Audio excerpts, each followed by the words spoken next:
bigat na 4.1 kilograms o 9 pounds. Wow, heavy. Ito mo.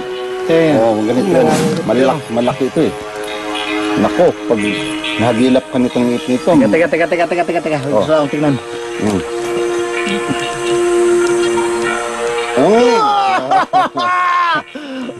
Aray ko! Yan o, ito mo. Dudublihin pa yan, oo. Oh! Patay! Oh! Ayun na. Saan? Ito. Ay, pinakalaki. Kaya niya yan? Laki, huwag. Uy! Ito naman si Manong makalagay ng crab para gano'n lang, no? Oh, puputulin niya yan? Ayan, kakapitan niya.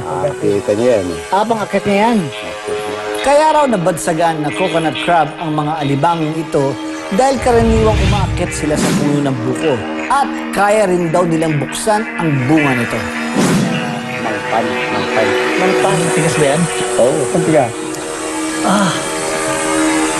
Sipid. Ano, hawakan mo? Ha? Hawakan mo sa likod. Ayan. Doon sa ano. Doon sa ano lang. Hihina ako.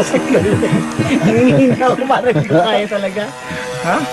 Yung maliit kaya, yung hawakan mo. Sige. Ako. Dali, huwag mo muna bibitawan, ha? Huwag mo muna bibitawan. Oo. Huwag mo muna bibitawan. Oo. Ganyan lang, matigas. Oo, sige. Hikitan mo. Hikitan mo. Hindi. May bigpit, ha? Sige, hikitan mo. Bigpit mo. Johnson lang. Sige. Hindi. Ayan lang. Ayan na, Huwag bitaw. hawakan dun. Huwag na. Diyan na lang.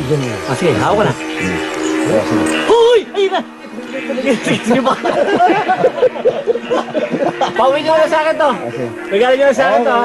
Okay. Ano mo lang. Thank you, Palako sir. mo na lang sa pagpunta mo dito. Okay, salamat. Okay. Thank you very much, sir. Thank you. Bago pa kami abutan ng dilim dito sa gubat, kailangan na naming bumaba at maglakad ulit. Walang katapusang lakad ito.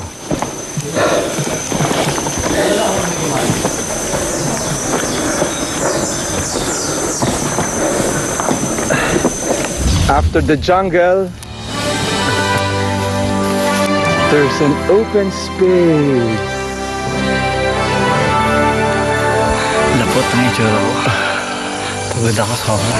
Nakita ako.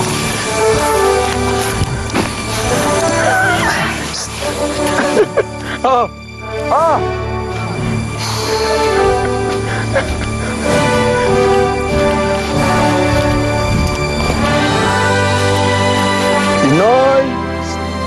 Ano na? Lord.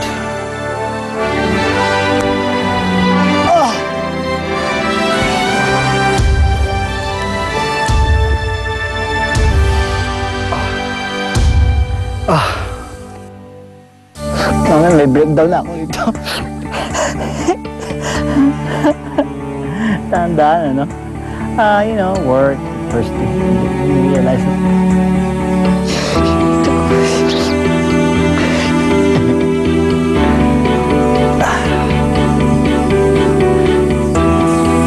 Look at that face. That face of a caver and a trekker. And explorer. Pwede magpahinga, di ba? Sa aking pagpapahinga bago bumalik sa aming sasakyan, nakilala ko naman si SPO2J Apilar, isang pulis na nakabistida dito sa Itbayat. Mahal ka nun. Mahal ka niya, huwag mong isipin yan. May asawa ka na? Meron ka na? Ilan anak mo? Isa? Taga dito ka?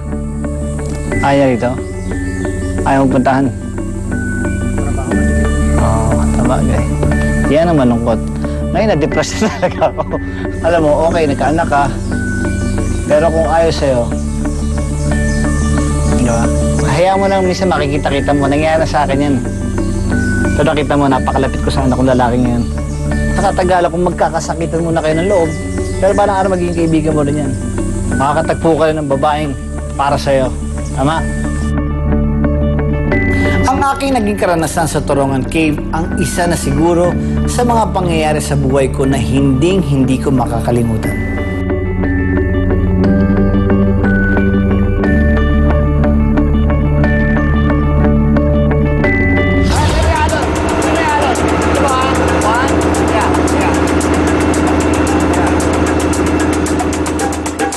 tip ko sa mga gustong magpunta sa Sabtang, get ready, it's gonna be a bumpy ride.